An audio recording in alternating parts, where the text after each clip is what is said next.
Isikhukhula nomehlo ney'ntombi zomhlanga isuke enyokeni sasayiphose emashobeni ophongolo. Lasale liheleza umoya igumbi likahulumeni seliyosala lidlala amambuka mthando wemvelo ey'zonda izakhiwo ezidla imali yabakhokhi bentela. Uvumenyovo ondini okwey'nqamazi yokhokha amandla uchwepheshe kwezokubala ngokubala iy'nkulungwane zomhlanga oyintombi. Umbale nomhlanga uSolwazi uMusa axula umquba ubulongo obudala bukaSolwazi ongathi ishuni oxoxhoma loxofa umlando kaZulu endlini ze-SABC. Inhlengwakazi yakithi emashobeni abakreza bengayibophile amanqina ngoba bethi isinokwe ekhahlela khina kamakhahlela. Kahle ngangikubuka ubayeka besenzela umcibisho lwembubhiso.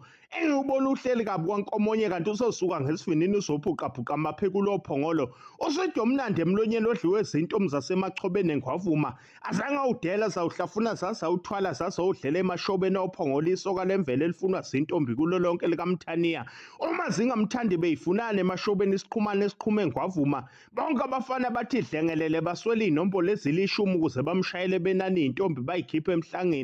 Igagu lakithi kwakhangela amankenga nomuhle ebusweni lasey'nyaweni hlanga lomhlabathi isilwane siyelena lesidlala eSwatini. Kwayikonyakaza uZulu kwahlokoma abakaSophuza nabakamawewe empumalanga.